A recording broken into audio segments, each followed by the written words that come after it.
If you or someone you know are planning on getting married this year, but haven't exactly found that perfect wedding venue just yet, I have a great suggestion for you.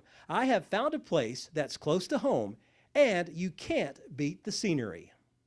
I was originally from Detroit. My parents are from this area, and I drove down the road all my life, and I just liked this spot, so I decided to buy it in 1989, and I wanted to build a house that looked like the Hermitage, so in Nashville. So when I didn't have a lot of money, so I built it pretty much myself, and I fixed the yard up pretty nice, and people were getting married all the time. I would come home from work, and there were people that I didn't even know getting married in the yard, and I thought that was strange. And I would ask them, who are they? And they said, well, so-and-so said you didn't care. So it was just numerous people getting married here. So I decided, you know what, I'm going to build a chapel. So about 12 years ago, I started building the chapel and fixed the inside of the house for a reception hall, and went a few years just letting people do it for free it's great advertisement. Then I started charging about 7 years ago. And people continue to come and they pay now, right? Oh yeah, there were 56 weddings last year, and that's full weddings with the service and the reception. Well, we're standing inside the chapel, as you mentioned just a moment ago. Tell me a little bit about this building and what all it took to get this building off the ground, I guess you could say, and describe what we see inside here. Well, the first thing that I think is kind of neat about this chapel, the windows. The frames are from a Franklin, Tennessee church.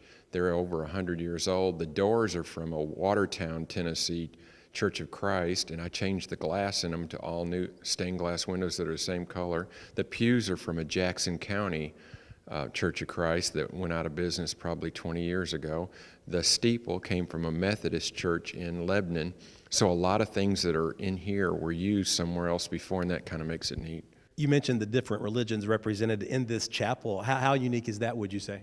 Well, I think that's kind of neat. I don't know if we have anything from Catholics, but we have some Baptist stuff. We have all kinds of them. I think that's kind of neat. So there's something for everybody. When you walk inside, what's your impression after you got it built and now 12 years later? I mean, when you walk inside, what do you think when you see it now? Well, it actually turned out a little better than I thought. When you're outside, it doesn't look as big as it does inside with the balcony and all. But it's the guests that come here, and what I hear them say, they say it looks old world, and I think that's really cool. What do you like about it yourself? It's low maintenance, and it's got really nice carpeting. It's easy to clean, and I don't know. I just like it all. You mentioned your home, too, that you use part of your home as a reception hall. Why did you decide you wanted to do that? Well, they had to have somewhere to do a reception, and I was going to build a building separate from that. And most people that like to come to a place like this, they like to eat in the old house. So even though it's not an old house, but it looks old, that's why I decided I needed the reception hall inside the house. And when you go to the reception hall for the first time, like if somebody's considering maybe getting married here, what can they expect to see when they go in there? Well, you're going to find there's a women's dressing room that's real nice. There's a men's parlor dressing room with a 100-year-old pool table that they can actually use. And it seats 135 people in one dining room. There's a dance floor with lighting, and it's got a nice kitchen and bathrooms, and it's just got everything. And people, as far as getting married, they don't always get married inside this chapel either, do they, here on the property?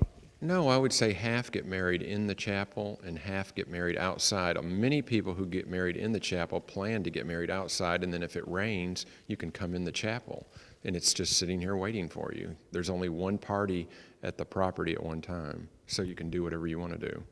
You said 56 weddings in 2015. After you've built this, I guess you said 12 years ago, does it surprise you that it's as popular now, probably as it's ever been?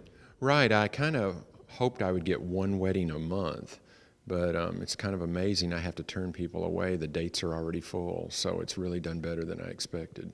If somebody wanted to consider getting married here, what could they do? How could they contact you? The only thing they'd have to do is call the phone number or look at Rosewood Chapel on Facebook, and it's really easy, and ask questions, and I can tell them, and then they can come and make an appointment to come see it.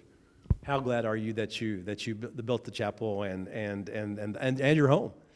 I like the house. The chapel's beautiful. The gardens are.